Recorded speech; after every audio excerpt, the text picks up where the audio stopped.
और चलिए कुछ और खबरों का रुख करते हैं। पाकिस्तान में 24 करोड़ लोगों को हार्ट अटैक। जी हां, चौंकिए बात, पाकिस्तान की हार्ट बीट तो 26 जनवरी से ही बढ़ी हुई थी, मगर भारतीय वायुसेना की ताकत को लेकर जैसे ही ग्लोबल फायर पावर .com नाम की एक वेबसाइट ने एक रिपोर्ट जारी की है, पाकिस्तान को तो जैसे सांप सूंघ गया है। जो पाकिस्तान कल तक अमेरिका के लिए F-16 आउटडेटेड फाइटर जेट पर इतराते थे।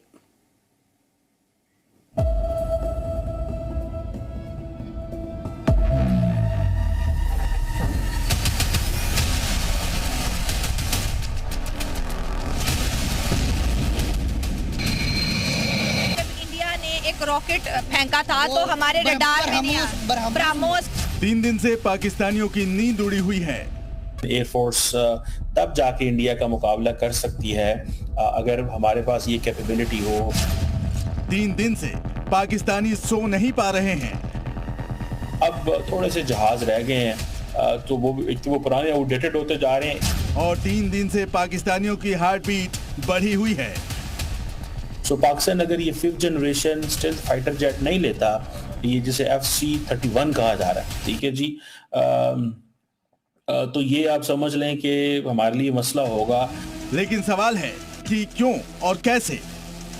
ये वीडियो 26 जनवरी को भारत की गणतंत्र दिवस परेड का है, जब भारतीय वायुसेना के घातक फाइटर जेट्स ने आसमान का सीना चीरते हुए पाकिस्तान को जख्मी कर दिया था। 24 करोड़ पाकिस्तानी इस सदमे से उभरे भी नहीं थे कि ग्लोबल फायर पावर .com नाम की वेबसाइट ने एक रिपोर्ट जारी कर दी। इस रिपोर्ट में साफ साफ कहा गया है कि पाकिस्तान की वायुसेना के मुकाबले भारतीय वायुसेना कहीं ज्यादा आगे है। ग्लोबल फायर पावर ने टॉप 10 देशों की लिस्ट में भारतीय वायुसेना को चौथे नंबर पर रखा है, जबकि इससे पहले सिर्फ अमेरिका, रूस और चीन है। जबकि पाकिस्तानी वायुसेना को 7वें नंबर पर रखा गया है। कर्तव्य पथ पर उड़ान भरते हुए राफेल और सुखोई को देखकर पाकिस्तानी तो पहले से ही घबरा रहे थे। रही सही कसर इस रिपोर्ट ने पूरी कर दी है।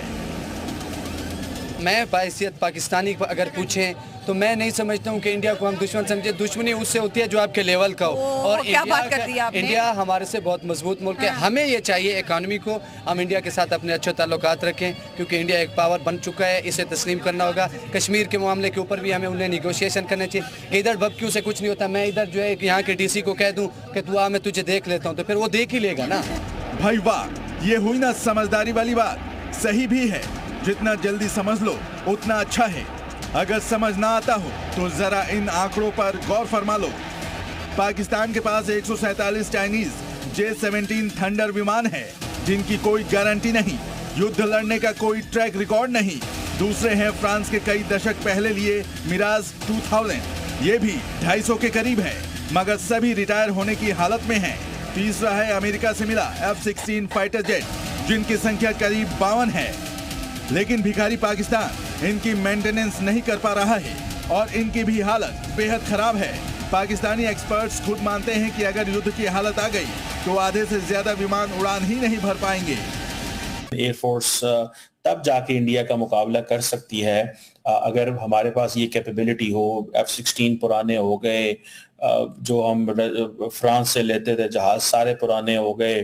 अब थोड़े से जहाज रह गए हैं तो वो पुराने आउटडेटेड होते जा रहे हैं। इंडिया के पास जैसे आपको पता है वो राफेल ले रहे हैं बड़ी तेजी से, फिर F-35। आप देखें जब राफेल एंड इंडिया F-35 ले लेता है तो पाकिस्तान के पास पीछे तो कोई चॉइस ना रहेगी, ठीक है जी। सो पाकिस्तान अगर ये 5th generation stealth fighter jet नहीं लेता, ये जिसे FC-31 कहा जा रहा है, ठीक है जी,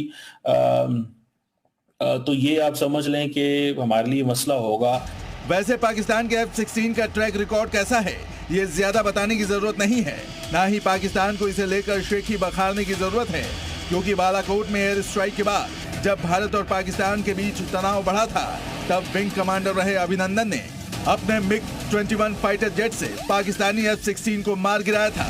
शायद यही वजह है जो खुद पाकिस्तानी आवाम मुल्क की इस हालत के लिए अपने हुक्मरानों को जिम्मेदार ठहरा रही है और सुरक्षा के लिए दुआ में हाथ उठा रही है।